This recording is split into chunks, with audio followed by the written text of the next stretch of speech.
আল্লাহ ও রহমান অজ্ঞ দিমে ঘুমরি গো রে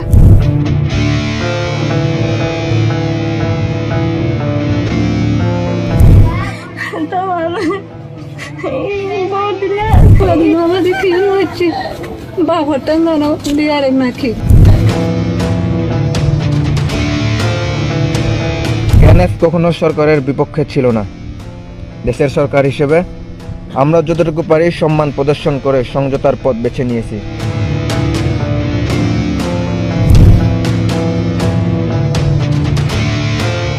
আমি মনে করি এদেরকে এক জায়গায় রেখে সামরিক প্রশিক্ষণ দিয়ে অস্ত্র দিয়ে অন্তত 2 লক্ষ ফোর্স তৈরি করে back by Bangladesh army Myanmar আক্রমণ করে আপনার রাখাইন স্বাধীন করে ফেলবে। মানুষকে ভাবতে হবে, তুমি তো আর 5 লক্ষ লোকের খাবার দিতে পারবে না।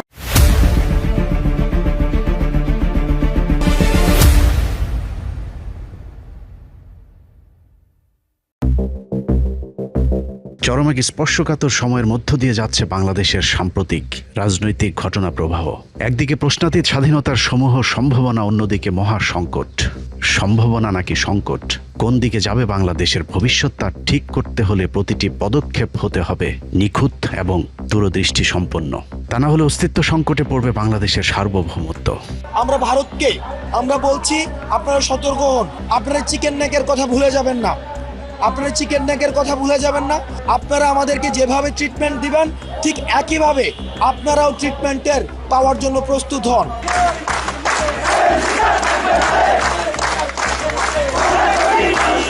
আমরা যখন গরম বক্তব্যে ভারতের চিকেন নেক দখলের দিবার স্বপ্ন দেখছি, তখন আমাদের চিকেন নেকের ঘাড় মটকে দেওয়ার সব পরিকল্পনা চূড়ান্ত করে ফেলেছে ভারত। এরই মধ্যে ফেনী থেকে শুরু করে পুরো পার্বত্য অঞ্চল দখলের প্রকাশ্য হুমকি দেওয়া হয়েছে। ওইরকম একটা পুটকে আমাদের এখানকার একটা জেলার মতো দেশ, আমরা ওদের উপর নির্ভরশীল। ঘটনা যে শুধুই হুমকি পর্যন্ত আটকে আছে তা নয়, বরং পুরো পার্বত্য অঞ্চল এখন খাতা কলমে বাংলাদেশের। বাস্তবে পাহাড়ের কোনো নিয়ন্ত্রণ আমাদের হাতে নেই। এর কিছুটা ভারত নিয়ন্ত্রিত সন্ত্রাসী সংগঠন ইউপিডিএফ এবং জেএসএস এর নিয়ন্ত্রণে, বাকিটা আরাকান আর্মির আর বাংলাদেশ সেনাবাহিনী পাহাড়ে ভাড়াটে হিসেবে বসবাস করছে। রাম মূর্তি কতটুকু হবে, কত ইঞ্চি হবে, সেটা ঠিক করবে দেশের হিন্দুরা। তোরা ঠিক করার কে? রাম মন্দির দেখা গেল কি দেখা গেল না? তোরা যদি রাম মন্দিরকে ভয় পাস, তোরা প্রয়োজনে পলাশ বাইতে যাস না, তোরা প্রয়োজন বোধে গাইবান্ধা থেকে অন্য জেলায় চলে যা। রাম মন্দির প্রতিষ্ঠা হবে, এই বাংলাদেশের রাম মন্দির প্রতিষ্ঠা কেউ ঠেকাতে পারবে না। বাংলাদেশে এমন কোনো শক্তি নাই যে রাম মন্দির প্রতিষ্ঠা ঠেকায়। সম্প্রতি রংপুরকে কেন্দ্র করে ভারতীয় ষড়যন্ত্রের ভয়ঙ্কর রূপ পিনাকি ভট্টাচার্যের বিশ্লেষণের মধ্য দিয়ে দেশবাসী দেখেছে। একদিকে রংপুর, অন্যদিকে পার্বত্য চট্টগ্রাম। বাংলাদেশের 2 চিকেন নেক ঘিরে কতটা জ্বলন্ত আগ্নেয়গিরির উপরে আমরা বসবাস করছি, সেই অনুসন্ধানের শুরুতেই বাংলাদেশ মিয়ানমার সীমান্তের নির্মম নিষ্ঠুর এক অমানবিক দৃশ্য দেখে আসি চলুন। ও আল্লাহ ও বই নাই তোমার গেলে রে ও আল্লাহ ও রহমান অজ্ঞ দিমে ঘুমরি গো রে ও মরবাই হড়ে ও আছে তো বেগুন ছেড়ে মানুষ। এই দৃশ্য মিয়ানমারের আরাকান রাজ্যের বাংলাদেশ সীমান্তে 2024 সালের 5ই আগস্টের। এদিকে যখন স্বৈরাচার হাসিনা পালিয়ে যাচ্ছিল মিয়ানমার সীমান্তে, ঠিক তখন ভারতীয় ড্রোনের সাহায্যে আরাকান আর্মির হামলায় প্রাণ যায় কয়েকশো রোহিঙ্গা মুসলমানের। হিউম্যান রাইটস ওয়াচের প্রতিবেদনে 2024 সালের মে মাসে রোহিঙ্গা গণহত্যার আরেকটি রোমহর্ষক বর্ণনা উঠে এসেছে। মিয়ানমারের হোয়ারশিরির সেই গণহত্যার উদ্দেশ্য ছিল মিয়ানমারের অবশিষ্ট রোহিঙ্গাদেরকে বাংলাদেশে আসতে বাধ্য করা। যদিও সেই খবর পৃথিবীর কোনো গণমাধ্যমের কাছে গুরুত্বপূর্ণ মনে হয়নি, কারণ এই মানুষগুলো মিয়ানমারের রোহিঙ্গা মুসলমান, জন্মই যাদের আজন্ম পাপ। কত মানুষ মরলে সেটাকে গণহত্যা বলা যায়, কতটা নির্মমভাবে মানুষকে হত্যা করলে সেটাকে মানবতা বিরোধী অপরাধ বলা যাবে, তার সব মাত্রা অতিক্রম করেছে মিয়ানমারের আরাকান রাজ্যের রোহিঙ্গা মুসলিম হত্যাকাণ্ড। রোহিঙ্গাদের কেন এত নির্মমভাবে হত্যা করছে আরাকান আর্মি? আরাকান আর্মির সাথে ভারতের সম্পর্ক কি? মিয়ানমার সরকার কেন আরাকান আর্মির সন্ত্রাসীদের সহায়তা করছে? এই সব প্রশ্নের উত্তর জানতে হলে আগে আমাদেরকে জানতে হবে রোহিঙ্গাদের আসল পরিচয়। কেন তাদেরকে বাংলাদেশি বলে দাবি করা হচ্ছে? মিয়ানমারের মুসলিম রোহিঙ্গা নিধনের যে দৃশ্য আমরা গেল 1 দশক ধরে দেখছি, তার শুরু হয়েছে আরও 8 দশক আগে। দেখতে দেখতে এসব পৈশাচিক হত্যাকাণ্ড আমাদের চোখ সহা হয়ে উঠেছে। রোহিঙ্গাদের ব্যাপারে কথা বলতে গেলে অনেকেই তুচ্ছ তাচ্ছিল্য করে কথা বলে। শুনে মনে হয় রোহিঙ্গারা অন্য দেশ থেকে ভেসে আসা এক উদ্বাস্তু। বাংলাদেশের মানুষের কাছে মিয়ানমার থেকে আসা অচ্যুত এক জনগোষ্ঠী, আবার মিয়ানমারের চোখে বাংলাদেশ থেকে ভেসে যাওয়া আবর্জনা। এই আবর্জনা পরিষ্কার করতে মিয়ানমার সরকার কিংবা আরাকানের জঙ্গি গোষ্ঠী আরাকান আর্মি যে নৃশংসতা দেখিয়েছে তা পৃথিবীর ইতিহাসের এক বর্বরতম কালো অধ্যায়, যা গণহত্যার সব কলঙ্ক ছাপিয়ে পৃথিবীর মানুষকে মিয়ানমারের বুদ্ধরা বুঝিয়ে দিয়েছে মানুষ কতটা হিংস্র হতে পারে। কখনো ধর্ষণ, মাটি চাপা, কখনো আগুন, আবার কখনো জীবন্ত মানুষের শরীরে বিভিন্ন অংশ কুচি কুচি করে কেটে ফেলে হত্যা করা হয়েছে রোহিঙ্গা মুসলমানদেরকে।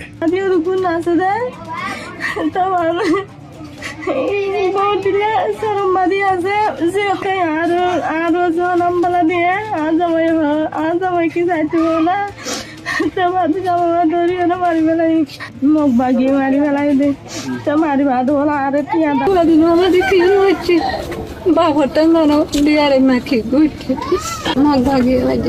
নির্যাতিত নিপীড়িত রোহিঙ্গাদের ইতিহাস বলছে এই রোহিঙ্গারাই আরাকানের আসল মালিক। পুরো আরাকান রাজ্য শাসন করত মুসলিম সংখ্যাগরিষ্ঠ এই জনগোষ্ঠীটি। আরাকানে মুসলিমদের আগমন ৭ম শতকেই। সেই যে গোড়াপত্তন হয়েছিল তারপর থেকে আরাকানের সবসময় মুসলিম আদিবাসীরা রোহিঙ্গা হিসেবে পরিচিত ছিল। এমনকি এই আরাকানে মুসলিম শাসন ছিল ১৪৩০ থেকে ১৭৮৪ সাল পর্যন্ত, পুরো ৩৫০ বছর। সেই সময়ের ৩ জন রাজার সময়ের মুদ্রায় মুসলমানদের কালেমা অঙ্কিত ছিল। আরাকান ছিল স্বাধীন রাজ্য, যেখানে মূলত মুসলিম ও মগ, চাকমা সহ কিছু ক্ষুদ্র নৃগোষ্ঠীর বসবাস ছিল। শাসন ক্ষমতায় মুসলমানেরা থাকলেও মগ সহ অন্য সংখ্যালঘুদের সাথে সম্প্রীতির সম্পর্ক ছিল সংখ্যাগরিষ্ঠ রোহিঙ্গা মুসলমানদের। ১৭৮৫ সালে বার্মিজ রাজা বদাপায়া আরাকান আক্রমণ করলে কিছু মুসলমান আরাকানে থেকে যায়, আর বাকি মুসলমানেরা চাকমা এবং মগদের সাথে মিলে নাফ নদী পার হয়ে চট্টগ্রামে এসে বসবাস শুরু করে। সেই থেকেই চাকমা এবং মগেরাও পার্বত্য চট্টগ্রামে বসবাস করছে। যে কারণে নাফ নদীর ওপার আর এপারের মানুষের মধ্যে ধর্ম, ভাষা এবং বর্ণের মিল রয়েছে। ভাষা এবং বর্ণের মিল থাকার কারণে আরাকানে থেকে যাওয়া রোহিঙ্গা মুসলমানদেরকে বাংলাদেশি বলতে শুরু করে মিয়ানমারের স্বৈর শাসকেরা। ১৭৮৫ থেকে ১৯৪৭ পর্যন্ত বৈষম্য থাকলেও রোহিঙ্গা মুসলমানদের উপর গণহত্যা চালানো হয়নি। কিন্তু ১৯৪৭-এর পর থেকে শুরু হয় নৃশংসতম হত্যাযজ্ঞ। থেমে থেমে চলায় হত্যাযজ্ঞে এ পর্যন্ত ৪৩,০০০ রোহিঙ্গা মুসলমানকে হত্যা করা হয়েছে। ঘরের কোনায় মুসলমানদের উপর বর্বরতম এমন হত্যাযজ্ঞ চললেও মুসলমান হয়ে আমরাও সবসময় উদাসীনতার পরিচয় দিয়েছি। রোহিঙ্গাদেরকে আমরা তুচ্ছ তাচ্ছিল্য করে মৃত্যুর মুখে ঠেলে দিয়েছি বারবার। কিন্তু আমরা কি জানি ১৯৪৭-এর পর থেকে রোহিঙ্গাদের উপর কেন এমন অমানবিক নির্যাতন নেমে এসেছে? ব্রিটিশরা ভারতবর্ষ ছেড়ে যাবার ঠিক আগ মুহূর্তে রোহিঙ্গা নেতারা আরাকানকে তৎকালীন পূর্ব পাকিস্তান বা বর্তমান বাংলাদেশের সাথে যুক্ত করবার চেষ্টা করেছিল। আরাকানকে পাকিস্তানের সাথে যুক্ত করতে মোহাম্মদ আলী জিন্নাহর সাথে বেশ কয়েকবার দেন দরবার করা হয় রোহিঙ্গা নেতাদের পক্ষ থেকে। কিন্তু শেষ মুহূর্তে অং সান সুচির বাবা অং সান ব্রিটিশদেরকে ম্যানেজ করে আরাকানকে বার্মার অন্তর্ভুক্ত করতে সামর্থ্য হয়। এরপর থেকে আরাকান রাজ্যটি বার্মার অন্তর্ভুক্ত হয়ে যায়। আরাকানকে বার্মার অন্তর্ভুক্ত করা হলেও পূর্ব পাকিস্তানের সাথে যুক্ত হতে যাওয়ার প্রতিশোধ হিসাবে আরাকানের মুসলমানদের নাগরিকত্ব বাতিল করে অং সান। নাগরিকত্ব না থাকায় গেল ৮ দশক ধরে খাদ্য, শিক্ষা, চিকিৎসা থেকে শুরু করে সকল মৌলিক অধিকার থেকে বঞ্চিত করা হয় রোহিঙ্গা মুসলমানদেরকে। ১০ম শ্রেণীর পর স্কুলে যেতে না দেয়া, এমনকি জরুরি টিকা থেকেও বঞ্চিত আরাকানের রোহিঙ্গা মুসলমানেরা। অন্যদিকে দ্বিতীয় সংখ্যাগরিষ্ঠ জনগোষ্ঠী মগদের রাষ্ট্রীয় পৃষ্ঠপোষকতায় শক্তিশালী করে তোলা হয়।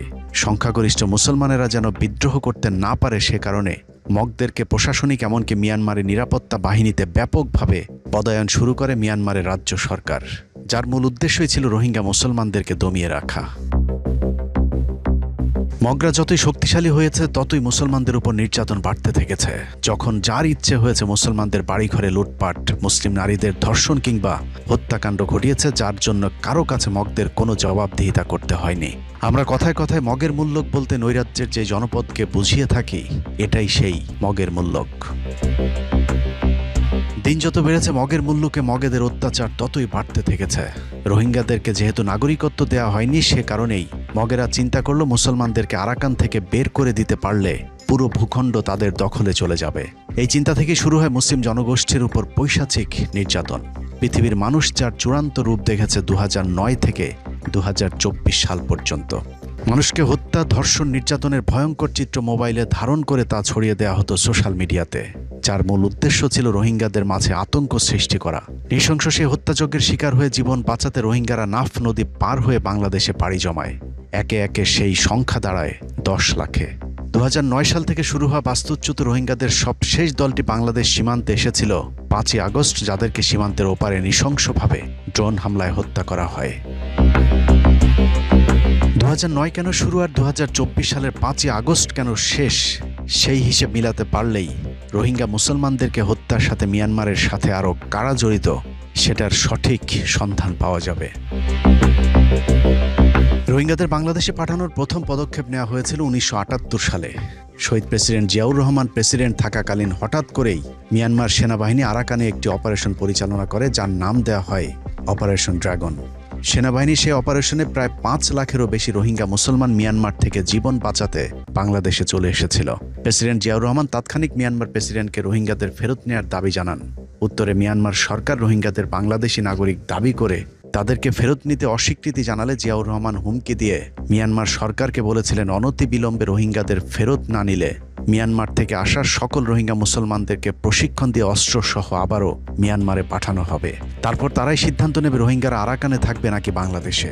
বাংলাদেশ সরকারের এমন সিদ্ধান্তের পর সীমান্তে উত্তেজনা দেখা দেয়।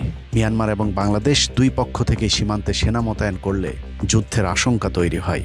মিয়ানমার বাংলাদেশ সীমান্ত থেকে আমাদের সেনাবাহিনী সরিয়ে নেওয়ার দাবি করলেও বাংলাদেশ তা মানেনি। বাংলাদেশের পক্ষ থেকে অনড় অবস্থানে থাকলে মিয়ানমার সরকার যুক্তরাজ্য এবং যুক্তরাষ্ট্রের রাষ্ট্রদূতের মাধ্যমে সেনা সরিয়ে নেওয়ার জন্য বাংলাদেশকে প্রস্তাব দেয়। পশ্চিমা দুই শক্তিশালী রাষ্ট্রের মধ্যস্থতায় রোহিঙ্গাদের নিজ দেশে ফেরত নেওয়ার শর্তে সীমান্ত থেকে সেনা ফিরিয়ে আনতে রাজি হয় বাংলাদেশ সরকার। তারপরই জিয়াউর রহমানের বলিষ্ঠ সেই ভূমিকায় রোহিঙ্গারা আবারও আরাকানে ফিরে যেতে সমর্থ হয়।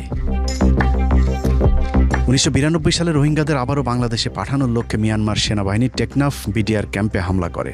এতে একজন বিডিআর সদস্য নিহত হলেও আতর্কিত সেই হামলার সাথে সাথে বিডিআর পাল্টা হামলা চালালে 12 জন মিয়ানমারের সেনা নিহত হয়। সেই হামলার পর মিয়ানমার সেনাবাহিনীর লাশ রেখেই পালিয়ে গিয়েছিল বিডিআর, তাদের লাশ বাংলাদেশে নিয়ে এসেছিল। এখানেই শেষ নয়, তৎকালীন প্রধানমন্ত্রী বেগম খালেদা জিয়ার নির্দেশে মিয়ানমার সীমান্তে 82,000 সেনা সমাবেশ ও ভারী অস্ত্র মোতায়েন করে বাংলাদেশ সেনাবাহিনী, যা বাংলাদেশের ইতিহাসে প্রথম কোনো দেশের সীমান্তে সর্বোচ্চ সংখ্যক সেনা মোতায়েনের ঘটনা। পাল্টা জবাবে মিয়ানমার 1 লাখ সেনা মোতায়েন করে, কিন্তু একই সময়ে মিয়ানমারের কাচিনদের সাথে ভয়ানক যুদ্ধ বেঁধে যায় তাদের সেনাবাহিনীর। ফলে প্রচণ্ড চাপে পড়ে মিয়ানমার। তারা দূত মারফত সীমান্ত থেকে বাংলাদেশকে সেনাবাহিনী সরাতে অনুরোধ করে, কিন্তু বাংলাদেশ তাদের কথায় কোনো পাত্তাই দেয়নি। একদিকে নিজ দেশে কোচিন বিদ্রোহীদের ভয়ানক হামলা, অন্যদিকে বাংলাদেশ সীমান্ত থেকে সেনা না সরাতে পারা, উভয় সংকটে পড়ে মিয়ানমার। সবশেষ চীন সফরে যায় মিয়ানমার প্রেসিডেন্ট। চীনা প্রেসিডেন্টকে অনুরোধ করেন যে বাংলাদেশ যেন তাদের বিশাল বাহিনী ও ভারী অস্ত্র সরিয়ে নেয়। মিয়ানমারের শঙ্কা ছিল বাংলাদেশ যে কোনো সময় আরাকান দখল করে নিতে পারে, যে কারণে চীন সরকারের অব্যাহত অনুরোধের কারণে প্রায় 93 দিন পর মিয়ানমার সীমান্ত থেকে সেনা সরিয়ে আনে খালেদা জিয়ার সরকার। 1978 কিংবা 1992 সালের পর দীর্ঘ সময় মিয়ানমার রোহিঙ্গাদের বাংলাদেশে পাঠানোর সাহস দেখায়নি, কিন্তু 2016 সালে আবারও সেই চেষ্টা চালিয়ে সফল হয় মিয়ানমার সরকার। প্রায় 10 লাখ রোহিঙ্গাদের বাংলাদেশে আসতে বাধ্য করে তাদের সন্ত্রাসী বাহিনীগুলো। রোহিঙ্গাদের মূল দলটি 2016 থেকে 17 সালের মধ্যে আসলেও এর শুরুটা হয়েছিল 2009 সালে আওয়ামী লীগ ক্ষমতায় আসার পর। 2009 সালের পিলখানা হত্যাকাণ্ডের 1 মাস পর প্রতিষ্ঠা করা হয় ইউনাইটেড লিগ অফ আরাকানের সশস্ত্র সংগঠন আরাকান আর্মি, যারা মূলত বৌদ্ধ ধর্মাবলম্বী মগ জাতির সশস্ত্র জঙ্গি গোষ্ঠী। তাদের উদ্দেশ্য ছিল মুসলিম রোহিঙ্গাদের আরাকান রাজ্য থেকে চিরতরে উৎখাত করা, কারণ আরাকান আর্মির জন্য স্বাধীন আরাকান রাজ্য প্রতিষ্ঠার বাধা ছিল দুটি, একটি বার্মিজ সরকার, আরেকটি আরাকানের সংখ্যাগরিষ্ঠ জনগোষ্ঠী রোহিঙ্গারা। রোহিঙ্গাদের প্রশ্নে আরাকান আর্মি এবং কেন্দ্রীয় সরকারের অবস্থান ছিল অভিন্ন, যে কারণে রোহিঙ্গা নিধনে আরাকান আর্মিকে অস্ত্রশস্ত্র দিয়ে সহায়তা করতে থাকে বার্মিজ সরকার। মুসলিম নিধনে এই দুই পক্ষের সাথে নতুন করে যুক্ত হয় ভারত। মূলত 2009 সালের এপ্রিলে ভারতের সহযোগিতায় আরাকান আর্মি শক্তিশালীভাবে আত্মপ্রকাশের সুযোগ পায়। ভারত কেন আরাকান আর্মির সাথে যুক্ত হলো সেটা জানা অত্যন্ত জরুরি। বাংলাদেশের সাথে ভারত ছাড়া আমাদের একমাত্র স্থল সীমান্ত রয়েছে মিয়ানমারের। বাংলাদেশ সীমান্তের ওপারে যদি মুসলমানেরা থাকে তাহলে বাংলাদেশের জন্য এটা বাড়তি সুবিধা। যে কারণে ভারত চেয়েছে সীমান্তের ওপারে এমন একটি পক্ষ থাকুক যাদের বাংলাদেশের সাথে বৈরী একটা সম্পর্ক থাকবে। যে কারণে পিলখানা হত্যাকাণ্ডের মাধ্যমে সীমান্তে বিডিআরের মেরুদণ্ড ভেঙে দেওয়ার পর শক্তিশালী করা হয় আরাকান আর্মিকে। আরাকান আর্মি মিয়ানমারের জঙ্গি সংগঠন হলেও তারা ভারতের অস্ত্র, অর্থ এবং প্রশিক্ষণ পেয়ে থাকে। ভারতের উদ্দেশ্য মিয়ানমার এবং ভারতের মাঝে তাদের পছন্দের একটা রাজ্য থাকুক যেখানে দুই দেশকে অস্থির রাখা যাবে। যে কারণে মিয়ানমার সরকারের বিরুদ্ধে যুদ্ধ করলেও ভারতের সাথে আরাকান আর্মির সম্পর্ক অত্যন্ত ঘনিষ্ঠ। ভারতীয় সহায়তায় 2009 সালে আরাকান আর্মির প্রতিষ্ঠা লাভের পর রোহিঙ্গাদের উপর পৈশাচিক নির্যাতনের শুরুটা হয় 2012 সালে। আগের ধারাবাহিকতায় রোহিঙ্গা মুসলমানদের সাথে সুকৌশলে দাঙ্গা বাঁধানো হয়, চলে নির্বিচারে হত্যাযজ্ঞ। আগের মতোই রোহিঙ্গারা জীবন বাঁচাতে ছুটে আসে নাফ নদীর তীরে, কিন্তু এবারের চিত্র ভিন্ন। বাংলাদেশের পক্ষ থেকে মিয়ানমার সরকারকে চাপ না দিয়ে উল্টো আওয়ামী লীগ সরকারের বেশ কয়েকজন এমপি মন্ত্রী সংসদে দাঁড়িয়ে রোহিঙ্গাদের বিরুদ্ধে বিষোদগার শুরু করেন। It is up to their government, so you should put pressure or you should talk to the Myanmar government, not to Bangladesh. It is not the Bangladesh people's responsibility, right? Awami লীগের রোহিঙ্গা বিদ্বেষী এরকম বক্তব্যের পর আশ্রয়প্রার্থী রোহিঙ্গাদের নৌকাগুলোকে আবারও মৃত্যুর মুখে ঠেলে দেয় বাংলাদেশ সরকার। এভাবেই 4 বছর ধরে চলেছে রোহিঙ্গা নিধন, কিন্তু বাংলাদেশ সরকারের পক্ষ থেকে মিয়ানমার সরকারের নিকট কোনো প্রতিবাদ জানানো হয়নি। মিয়ানমার সরকার বুঝে যায় ওপারের দেশটিতে এখন আর জিয়াউর রহমান কিংবা খালেদা জিয়ার মতো সরকার নেই, অতএব এটাই তাদের জন্য আদর্শ সময়। 2012 সাল থেকে রোহিঙ্গাদের উপর নির্যাতন শুরু করে 2016 পর্যন্ত গণহত্যার চূড়ান্ত রূপ দেয়া হয়। রোহিঙ্গা মুসলমানদের উপর এতটা নগ্নভাবে পাশবিক নির্যাতন চালানো হয় যে প্রায় 10 লাখ রোহিঙ্গা মুসলমান বাংলাদেশে আসতে বাধ্য হয়। আল্লাহর কাছে দোয়া করি, আল্লাহর কাছে মোনাজাত করি, আজিয়া ইউনিট দিয়ে আই বিয়াগুনে মিলি সাম্যর ঈদ যেন ওনারা নিজের বাড়ির জায়গায় ঈদ করি পারেন। তবে আপাত দৃষ্টিতে শেখ হাসিনা সরকার রোহিঙ্গাদের বাঁচাতে জায়গা দিয়েছে বলে প্রচার করা হলেও 5 বছর রোহিঙ্গাদের সন্ত্রাসী বলে মৃত্যুর মুখে ঠেলে দেয়া শেখ হাসিনা তাদেরকে জায়গা দেওয়ার মূল কারণ ছিল নোবেল পুরস্কার। যে কারণে মিয়ানমার সরকারের প্রতি এমন কোনো চাপ তৈরি করা হয়নি যার জন্য মিয়ানমার সরকার রোহিঙ্গাদেরকে ফেরত নিতে বাধ্য হবে। ফলশ্রুতিতে রোহিঙ্গাদের স্থায়ী আবাসস্থল হিসেবে রূপ নেয় বাংলাদেশ। এটা আমার ছোট বোনের হ্যাঁ ওরই কথা। তুমি 16 কোটি মানুষকে ভাত খাওয়াও, তুমি কি আর কয়েক লক্ষ লোককে খাওয়া দিতে পারবো না? আর আমরা কেন পারবো না? তখন আমরা একবেলা খাবো, একবেলা খাবার তাদের দেব। অথচ 2012 সালেই যদি বাংলাদেশ সরকার শক্তভাবে মুসলিম হত্যার প্রতিবাদ করত তাহলে আগের মতোই মিয়ানমার সরকার পিছু হাঁটতে বাধ্য হতো। সেই সাথে রোহিঙ্গা মুসলিম ভাই বোনদের সম্মান এবং জীবন দুটোই বেঁচে যেত। কিন্তু তা করা হয়নি। এমনকি 10 লাখ রোহিঙ্গাদের প্রবল ইচ্ছা থাকা সত্ত্বেও কার্যকরভাবে তাদেরকে ঘরে ফেরানোর কোনো ব্যবস্থা নেয়নি শেখ হাসিনার সরকার। বাংলাদেশ সরকার চাইলে রোহিঙ্গাদের অস্ত্র এবং ট্রেনিং দিয়ে আরাকানে পাঠিয়ে পুরো অঞ্চলটি মুসলমানদের দখলে নিতে পারত, কিন্তু সেটা করেনি কারণ ভারত সেটা চায়নি। এভাবে ভারতের পরামর্শে চলে পুরো পার্বত্য চট্টগ্রাম বাংলাদেশ সেনাবাহিনীর নিয়ন্ত্রণের বাইরে চলে গিয়েছে। বস্তুত পার্বত্য চট্টগ্রামের উপর এখন বাংলাদেশের কোনো নিয়ন্ত্রণ নেই। কিছুটা জেএসএস, কিছুটা ইউপিডিএফ আর বাকিটা আরাকানের দখলে যাবার পথে। অনেকে বলে থাকেন ইউনূস সরকার কিছুটা ভারতের বিরুদ্ধে দাঁড়ালেও রোহিঙ্গাদের পক্ষে কাজ না করে বরং আরাকান আর্মির পক্ষেই কাজ করেছে তার সরকার। আমরা একটা নতুন বাস্তবতায় আছি। সত্যিকার অর্থে আমরা একজন নতুন প্রতিবেশী। পৃথিবীর বিভিন্ন দেশে সফলভাবে শান্তি রক্ষায় নিয়োজিত সেনাবাহিনী হাস্যকরভাবে নিজ দেশে বেড়ালের বেশে পার্বত্য এলাকায় ঘুরে বেড়াচ্ছে। এ যেন নখ দন্তহীন এক বাঘ। কিন্তু প্রশ্ন হলো, সেনাবাহিনী কি আসলেই দুর্বল নাকি তাদেরকে দুর্বল করে রাখা হয়েছে? পার্বত্য চট্টগ্রামে সেনাবাহিনীকে অত্যন্ত সুপরিকল্পিতভাবে দুর্বল করা হয়েছে, যার শুরুটা হয়েছিল 1996 সালের কথিত শান্তি চুক্তির মাধ্যমে। মূলত শান্তি চুক্তির মধ্য দিয়ে পাহাড়ের নিয়ন্ত্রণ ভারতের হাতে তুলে দেওয়া হয়েছিল। পৃথিবী জুড়ে শান্তি রক্ষায় কাজ করা সেনাবাহিনীকে শান্তি প্রতিষ্ঠান নামে হাস্যকরভাবে পাহাড় থেকে সরিয়ে আনা হয়। অথচ কথিত শান্তি চুক্তির শর্তানুযায়ী পাহাড়ি সন্ত্রাসীদের অস্ত্র সমর্পণের কথা থাকলেও সেটা না করে একপাক্ষিকভাবে সেনাবাহিনীকে পাহাড় থেকে সরিয়ে আনা হয়েছে। 1996 সালে ক্ষমতায় আসার পরপর যে শান্তি চুক্তি করা হয়েছিল তার পুরোটার প্রেসক্রিপশন ছিল ভারতের। ভারতের সেই পরিকল্পনাতেই চলেছে গেল 30 বছর। অজ্ঞাত কারণে মাঝে 5 বছর সময় পেলেও বিএনপি জোট সরকার সেনাবাহিনীর যেসব ক্যাম্পগুলো সরিয়ে আনা হয়েছিল সেগুলো আবারও প্রতিস্থাপন করেনি। মূলত 1996 সালের পর থেকে ইচ্ছায় কিংবা অনিচ্ছায় বাংলাদেশ সেনাবাহিনী পাহাড়ে ভারতের ইচ্ছে মতোই তাদের কার্যক্রম পরিচালনা করছে। আরাকান আর্মির ক্ষেত্রেও তাদের নীতি ব্যতিক্রম হয়নি। ভারত চায় মিয়ানমার সীমান্তেও বাংলাদেশ চাপে থাকুক, যাতে বাংলাদেশের কোনো ক্রান্তিকালে মিয়ানমারের কোনো সীমান্তকে সুবিধাজনক আশ্রয়স্থল হিসেবে ব্যবহার করা না যায়। বাংলাদেশের সাথে মিয়ানমারের 271 কিলোমিটার সীমানা রয়েছে। ভারত জানে বাংলাদেশ মিয়ানমার সীমান্তের ওপারে যদি মুসলিম জনগোষ্ঠী সামরিকভাবে শক্তিশালী হয় তবে তা বাংলাদেশকে বাড়তি সুবিধা দেবে। যে কারণে ভারতের পরামর্শে বাংলাদেশ সেনাবাহিনী কখনোই মিয়ানমার সরকার কিংবা আরাকান আর্মির সাথে কোনো প্রকার শক্তি প্রদর্শন করেনি। ভারতকে খুশি করতে বাংলাদেশের কূটনীতি এবং সমন্বিতি এতটাই ইসলাম বিরোধী এবং বাংলাদেশ বিরোধী ছিল যে রোহিঙ্গা মুসলমানদের শায়েস্তা করতে বাংলাদেশের সীমান্তে নিযুক্ত গোয়েন্দা সংস্থাগুলো আরাকান আর্মিকে সব ধরনের সহায়তা করেছে, যা 2025 সালের ফেব্রুয়ারি মাস পর্যন্ত অব্যাহত ছিল। হাসিনা পরবর্তী সময়ে বাংলাদেশ সেনাবাহিনীতে থাকা ভারতীয় সেই বলয় কিছুটা নীরব থাকলেও বর্তমান সেনাবাহিনীকেও কার্যকর কোনো পদক্ষেপ নিতে দেখা যাচ্ছে না, কারণ শেখ হাসিনা নিয়োগ করে যাওয়া সেনাবাহিনীর সেই কর্মকর্তারা বেশিরভাগ এখনও তাদের আগের কর্মস্থলেই দায়িত্ব পালন করে যাচ্ছে। কিন্তু আরাকান আর্মি তথা পার্বত্য চট্টগ্রামকে সেনাবাহিনীর পূর্ণ নিয়ন্ত্রণে রাখতে না পারাটা আমাদের জন্য কতটা ভয়ঙ্কর, চলুন সেটা দেখা যাক।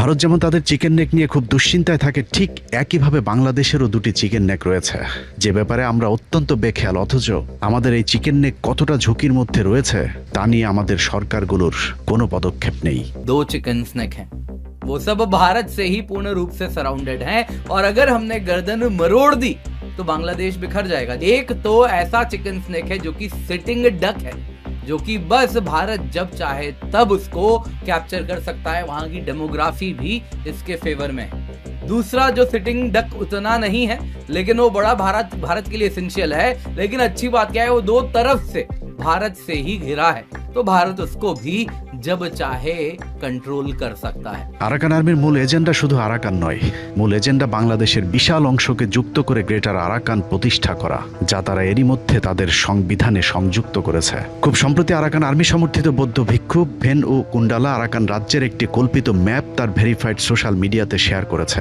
যেখানে দাবি করা হয়েছে এটা 1784 সালের আরাকান রাজ্যের মূল ম্যাপ।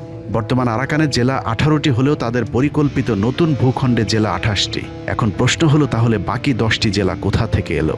ভয়ঙ্কর তথ্য হচ্ছে আরাকান আর্মির কল্পিত মানচিত্রে পার্বত্য চট্টগ্রাম থেকে শুরু করে ফেনী পর্যন্ত বাংলাদেশের 10টি জেলাকে তারা তাদের আরাকান রাজ্যে সংযুক্ত করেছে।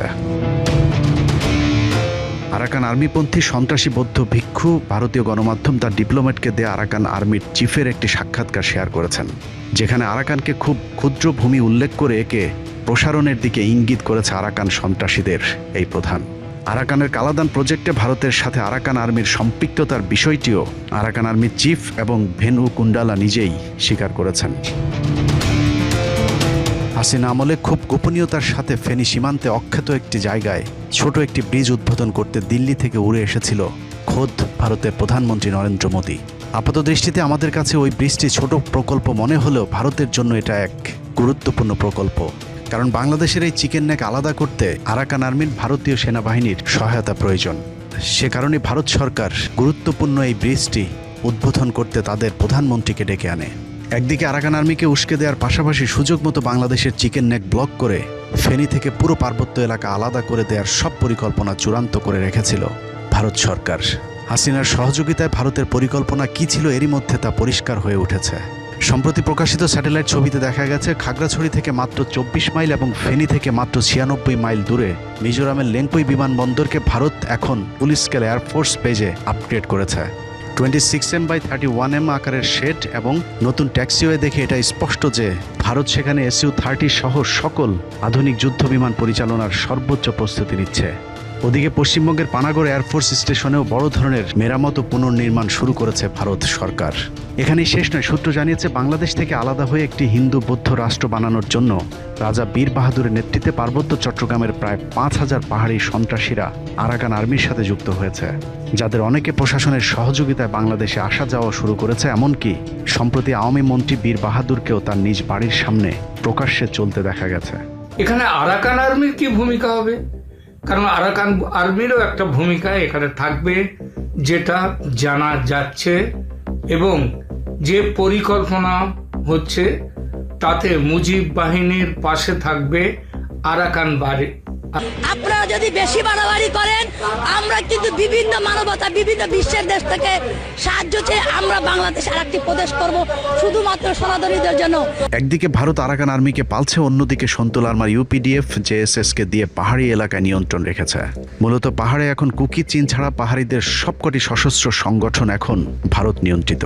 কুকি চীন মূলত ভারতীয় সেনাবাহিনীর বিরোধী একটি সশস্ত্র স্বাধীনতাকামী সংগঠন। মণিপুরে ভারত কুকি চীনের বিরুদ্ধে চিরুনি অভিযান শুরু করলে কুকি চীন বাংলাদেশের পাহাড়ি অঞ্চলে এসে তাদের কার্যক্রম পরিচালনা করেন। কিন্তু কুকি চীন যেন বাংলাদেশের শক্তিশালী হয়ে ভারতীয় বাহিনীর সাথে লড়াই করতে না পারে, সে কারণেই ভারতের পরামর্শে বাংলাদেশ সরকার তাদের নির্মূলে ব্যাপক অপারেশন চালায়। এই একই কারণে পুরো আওয়ামী লীগ সময়ে কুকি চীনের উপর ব্যাপক অভিযান অব্যাহত রেখেছে হাসিনা সরকার। প্রথম আলো, ডেইলি স্টার এবং সময় টিভির প্রযোজনায় নাটক তৈরির পর কুকি চীনের যোদ্ধাদের উপর চলত নারকীয় হামলা। যদিও বাংলাদেশের জন্য পাহাড়ের মূল সমস্যা জেএসএস এবং ইউপিডিএফ, কিন্তু কুকি চীন ছাড়া আর কোনো সশস্ত্র গোষ্ঠীর বিরুদ্ধে বাংলাদেশি আইনশৃঙ্খলা বাহিনীগুলো কখনোই কোনো অ্যাকশনে যায়নি।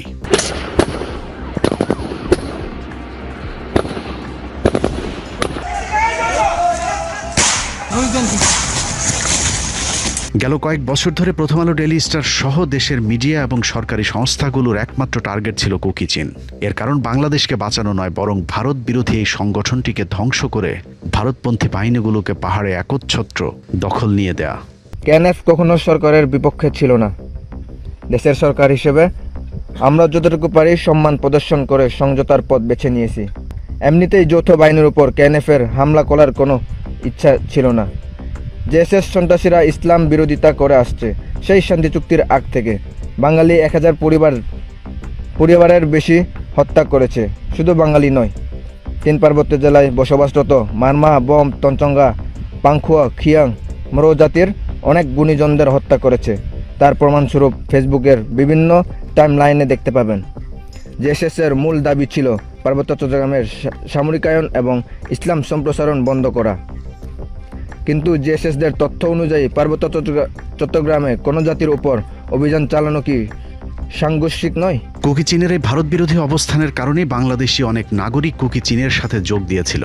তারপরেও কুকি চীনকে যদি আমরা সশস্ত্র সংগঠন হিসেবে ধরি, তাহলে একই অপরাধে সন্তুল আর্মার জেএসএস কিংবা ইউপিডিএফকেও সন্ত্রাসী সংগঠন হিসেবে চিহ্নিত করতে হবে। এখন পর্যন্ত পাহাড়ে যতগুলো বাংলাদেশি কিংবা সেনাবাহিনীর উপর হামলা হয়েছে, সবগুলোর সাথে জেএসএস, ইউপিডিএফ কিংবা শান্তি বাহিনী জড়িত। 1977 সাল থেকে শুরু করে বাংলাদেশিদের উপর যতগুলো গণহত্যা কিংবা হামলার ঘটনা ঘটেছে, সবগুলোর সাথে সন্তুল আর্মার নেতৃত্বে জেএসএস কিংবা শান্তি বাহিনী জড়িত। তারপরেও তাদের বাঁচাতে কথিত শান্তি চুক্তির নামে কার্যত পার্বত্য চট্টগ্রাম ভারতের হাতে তুলে দিয়ে আসা হয়েছে। এখন নতুন করে যুক্ত হয়েছে মিয়ানমারের সন্ত্রাসী গোষ্ঠী আরাকান আর্মি। ভারতীয় মদতপুষ্ট জেএসএস, শান্তিবাহিনী কিংবা আরাকান আর্মির হাত থেকে আমাদের পার্বত্য চট্টগ্রামকে বাঁচাতে হলে দ্রুত আমাদের কিছু পদক্ষেপ নিতে হবে। প্রথমত 1996 সালের কথিত শান্তি চুক্তির নামে হাসিনার দেশ বিক্রি চুক্তি বাতিল করতে হবে। এই চুক্তি অনুযায়ী বাংলাদেশ সরকার হাস্যকরভাবে তাদের সেনা ক্যাম্প দ্রুততার সাথে প্রত্যাহার করে নিলেও পাহাড়িরা তাদের অস্ত্র জমা দেয়নি। মূলত ওই চুক্তির মাধ্যমে পুরো পাহাড়ের নিয়ন্ত্রণ পাহাড়ি সন্ত্রাসীদের হাতে তুলে দেওয়া হয়েছে। পাহাড়ে শান্তি ও স্থিতিশীলতা ফিরিয়ে আনতে হলে পার্বত্য চট্টগ্রাম থেকে প্রত্যাহার করা সব সেনা ক্যাম্প পুনর্স্থাপন করতে হবে।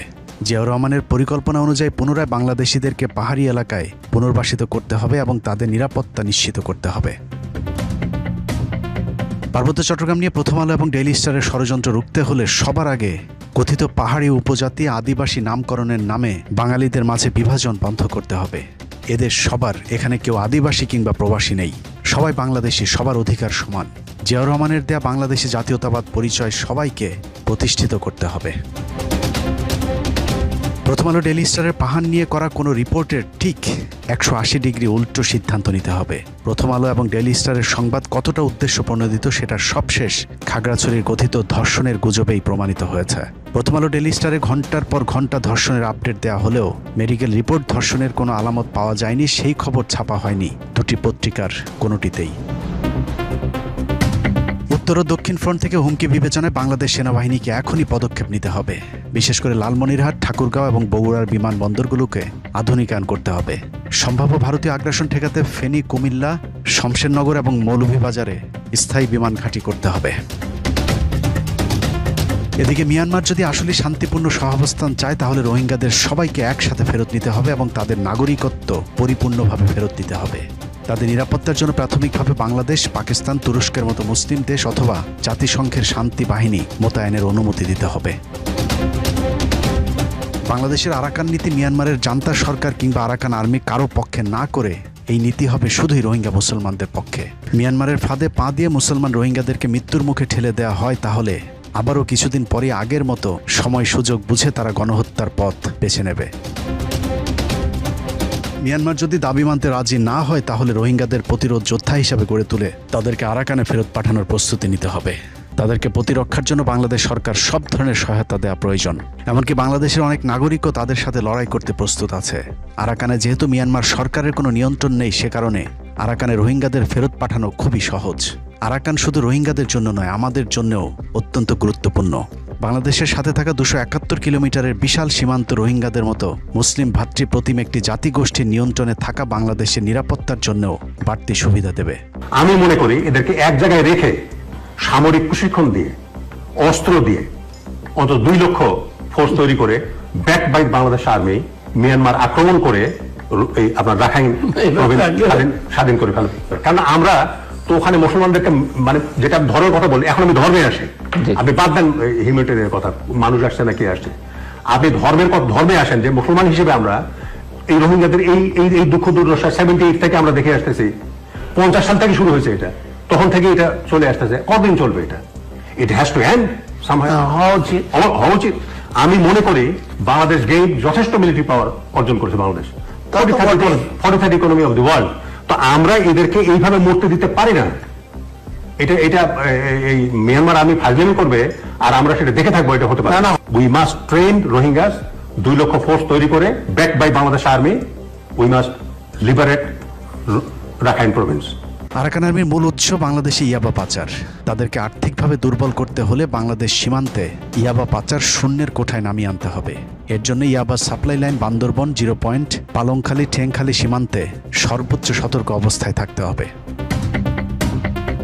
তবে এসব পদক্ষেপ বাস্তবায়ন করতে হলে সবার আগে বাংলাদেশ সেনাবাহিনীকে সিদ্ধান্ত নিতে হবে তারা কি খাতা কলমে পার্বত্য চট্টগ্রামের মালিক থেকেই সন্তুষ্ট থাকবে নাকি বাস্তবেই গুরুত্বপূর্ণ এই ভূখণ্ডের মালিক হতে চায়। অতএব পার্বত্য চট্টগ্রাম নিয়ে ভাববার এখনই সময়। সেনাবাহিনীকে সিদ্ধান্ত নিতে হবে পাহাড় কাদের নিয়ন্ত্রণে থাকবে, বাংলাদেশ নাকি ভারত মিয়ানমার নিয়ন্ত্রিত সন্ত্রাসীদের হাতে।